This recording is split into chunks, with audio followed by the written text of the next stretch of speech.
ውድ ቤተሰቦች ተመልሼ መጥቻለሁ። ስመጣ ዛሬ ሩትዬ እንዲፏፈንተሽ ብላ ከአቡሼ ጋር ብቅ ስላለች በጣም ደስ ብሎኛል ማለት ነው። እስቲ ኮሜንት ላይ ያስቀምጡልኝ። እንደኔ ሩታ ናፍቃችሁ ነበር? እኔ በጣም ነበረ የናፈቀችኝ። በሰላም ስለመጣች ደግሞ በጣም ደስ ብሎኛል ማለት ነው። እንግዲህ አቡሼን ይዛልን ብቅ ብላለች ማለት ነው። የብዙዎች ጥያቄ አቡሼ ምኗ ነው እያላችሁ ነበረ። ልተንፈስላችሁ እንዴ ለሩታዬ ምኗ እንደሆነ ማለት ነው። ኧረ ተው እንዳታስፈጁኝ ሆድ ይፍጀው። እና ሩትዬ በራሷ ጊዜ ትናገራለች ማለት ነው። ትንሽ ቀን ጠብቁ። እና በዚሁ አጋጣሚ ማለት ነው ሩታዬ ላይ እኔ የምለው ነገር ማለት ነው ሩትዬ የኔ ጠብላላ እህት፣ የኔ ጎበዝ፣ የኔ ጀግና ማለት አንቺ ይሄ ሁሉ ሲለምንሽ እንደኔ ሩታዬ እሺ ብለሽ ለአንዴ ለአብርሽ እድል ስጪው። ትዳር አለ፣ መጋጨትም አለ፣ መጣላትም አለ። እውነት እንደተባለም ሁላችንም ከአንቺ ጎን ነሽ። ሁላችንም ደግሞ እንደተሰበርሽ፣ እንደተጎዳሽ፣ እንዳለቀሽ ብዙ ነገር እንደተደረሰብሽ ደግሞ ብዙዋችንም ተረተንሻል። ሞር እንኳ የአብርሽ ቤተሰቦች ተረደውሻል ማለት ነው። ግን ሩታዬ እንደ በቃ ምን ልበልሽ፣ በምን ልለምንሽ? እኔ ብችል ማለት እለምንሽ ነበርኩ እግርሽ ስር ወድቄ ማለት ነው። ጫማሽንም ቢሆን ስሜ ለምንሽ ነበርኩኝ። እና አንዴ ለአብርሽ እድል ስጪው ነው ምለው። እኔ ውድ ቤተሰቦቼ አብርሽና ሩታ አንድ ላይ የሆኑ በቃ መጋጨት ያለ ነው። አብርሽም ደግሞ ሁለተኛ እንደማይደግመውም ማድረግ ነው እንጂ እኔ እንጃ። ሩታና አብርሽ በቃ የአብርሽና የሩታ ነገር አበቃ፣ ዘጋን፣ ፋይል አለቀ የሚባል ነገር በጭራሽ አልሰማም።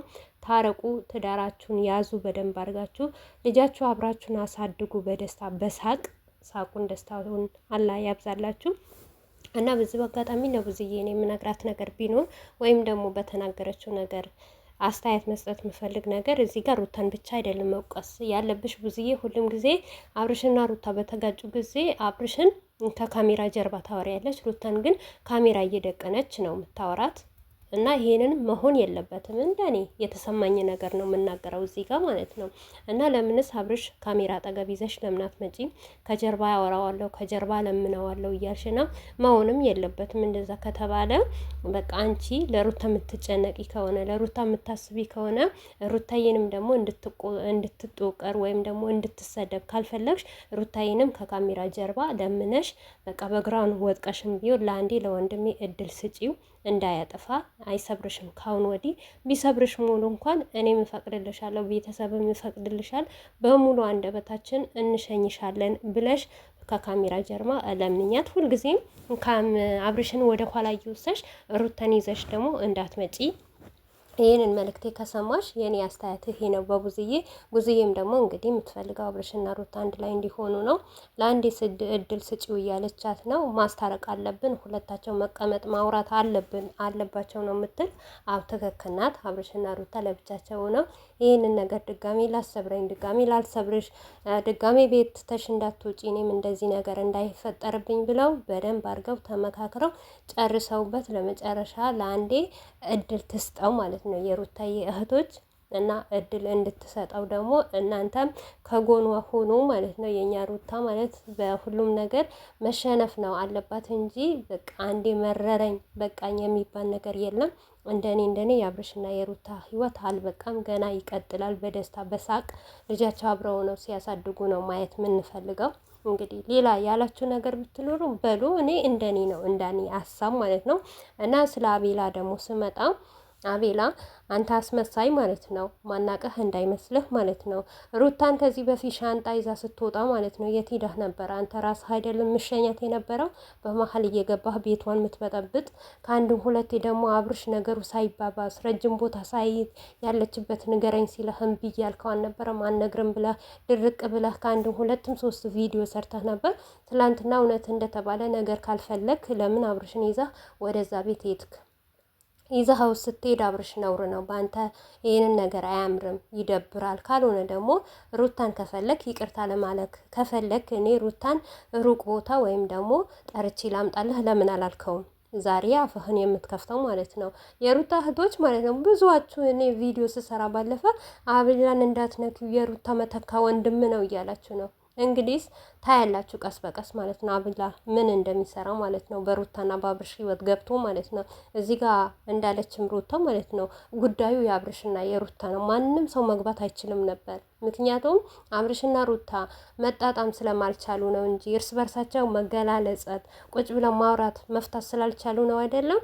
ይሄ ጋሽዬም ብዙዬም የሚያስገባ ነገር የለም። ይሄ ባለትዳር ሁለቱ ቁጭ ብለው መፍታት ነበረ የነበረባቸው። ነገር ግን የአብርሽና የሩታ ትዳር እንደዚህ አይደለም። ማንም ነው የሚጫወትበት፣ ማንም ነው አስተያየት የሚሰጥበት፣ ማንም ነው ቪዲዮ የሚሰራበት። ይሄንን ነገር በአብርሽና በሩታ ጥፋት ነው። ለምን በትዳራቸው መሀል ማንንም ማስጠጋት አልነበረባቸው፣ ማንንም ማስገባት አልነበረባቸው። ሁለታቸውም ለመጣ ነገር መጋፈጥ ነበረባቸው፣ መሸሸት አልነበረባቸውም። ነገር ግን አሁን ዛሬ አቤላ መጥቶ ያዙኝ ልቀቁኝ ዘረፉኝ ቢል ምንም አይደለም። ሲቀጥል እኔ ባሌንም አባረርሽኝ የሚለው ማለት ነው ነውር እኮ ነው። እናንተ እኮ ነው ደፍራችሁ ሄዳችሁት እንዴ? ማን ነው መልስ የሆነ ነገር ሳይባል ዘመድ ቤት የማን ቤት ይሁን የእናቷ ቤት ይሁን የአጎቷ ቤት ይሁን የአክስቷ ቤት ይሁን በምን አውቃችሁ ነው እናንተ ሄዳችሁ? ሲቀጥል አቤላ ያለው ነገር ታውቃለህ በደንብ ማለት ነው። ለምን ይዛ ሄድክ ነገር ካልፈለግክ ማለት ነው። እና ደግሞ አቡሼ በቃ ተናግረዋል። ማንኛውም ቢሆን ሰው ትክክል ነው። አቡሼ ምንም ነገር ያጠፋ ነገር የለም። እቤቱ ድረስ መጣ። እህቱ ተከፋች፣ እህቱ ተሰበረች፣ እህቱ አለቀሰች። ስታለቅስ እናንተን አርሂቡ ይምጣብኝ እንኳን መጣችሁ ብሎ ወንበር አይሰጣችሁም ነበር። ይሄንን ካስባችሁ ተሳስታችኋል። ማንም አይላችሁም ነበር። ሲቀጥል ሂዱ እያላችሁ ነበረ፣ እየለመነችህ ነበረ። ሂዱ ከዚህ ጋር ሌላ ነገር ይፈጠራል እያለች እየለመነች ነበር። እምቢ ብላችሁ ከቆማችሁ ሌላ ምን ይፈጠር? ምንም የምታረግ ነገር የለም ሩታ ማለት ነው። እና አቤላ ስነ ስርዓት ይኑርህ። አንተ አያገባህም። በቃ ልቀቃቸው፣ ተዋቸው፣ ውጣ፣ የራስህን ህይወት ኑር፣ የራስህን ቪዲዮ ስራ። እንደወጣት ደግሞ የራስህን አይዲያ ይዘህና ከሩታና ከአብርሽ ይበቃሃል። እስከ ዛሬ ነገድክ፣ ሰራችሁ እያንዳንዳችሁ በሩታና በአብርሽ ማለት ነው። የሩታና የአብርሽ የዋህነታቸው መጨረሻቸው ለራሳቸው ይሄ ሆኖ ቀረ ማለት ነው። ከአሁኑ በዲህ በእነሱ ህይወት አትግባ አንተ፣ አያገባህም። ማንም አትከታተል። በቃ እዚህ ጋር ሩታንም ለማጥቆር ወይም ደግሞ ሩታ ከዚህ በፊት ከጎኗ ነበር አሁን እንደዚህ ያደረገችው እንድትባል ደግሞ አታደርጋት። ይበቃሃል ማለት ነው። እና ሁላችሁም ደግሞ የስራችሁን ታገኙታላችሁ። የአብርሽና የሩታን ህይወት ተራ በተራ እየበጠበጣችሁ ማለት ነው። አንተ እኮ ጎበዝ ብትሆን ለአብርሽም ለሩታም ትዳር ብታስብ በእሳቱ ሻንጣ ይዘሽ ሂጂ ውጪ የፈለግሽበት ሂዲ ብለ በመኪና ከምታስገባት አይ ሩታ ግቢ ትንሽ ተረጋጊ ቆይ ብለ ቤቱን እንኳን መቆለፍ ትችል ነበር፣ ወንድ ከወንክ ማለት ነው። ነገር ግን ወንድ አይደለህም፣ እያስመሰልክ ነው። ታውቃለህ፣ አንተ የት እንዳለህ እናውቃለን። እኔ እዚህ ጋር ቪዲዮ ላይ መናገር አይጠበቅብኝም እንጂ አቤላ አብርሽ የሚተራመድበት የት እንደሚራመድ የት እንደሚውል አንድ ባንድ ታውቃለህ። ነገር ግን ያንን ለአብርሽ ይጎዳሃል። አብርሽ ይሄ ነገር አይጠቅምህም። በጣም ነው የሚደብርበት። ትዳርህ ይሻልሃል። ሚስትህ ትቆጣሃለች፣ ታኮርፍሃለች ብላህ እንኳን አንድ ቀን አላልከውም። ጓደኛ ማለት አንዱ ጓደኛ ሲያጠፋ መመለስ ያለበትን ነገር ነው። እና ውድ ቤተሰቦቼ ብቻ ምንም ነገር አልናገርም እኔ አላህ በቅርብ ቀን ለአብርሽና ለሩታ ሰላሙና ደስታውን ያቅርብላችሁ። እኛውም ደግሞ በእነሱ እንድንደሰት አላህ ያድርገን። የነበረን ቆይታ ይህን መስል ነበር። ባይ ባይ። ይህንን ቪዲዮ ከወደዳችሁ ላይክ፣ ሼር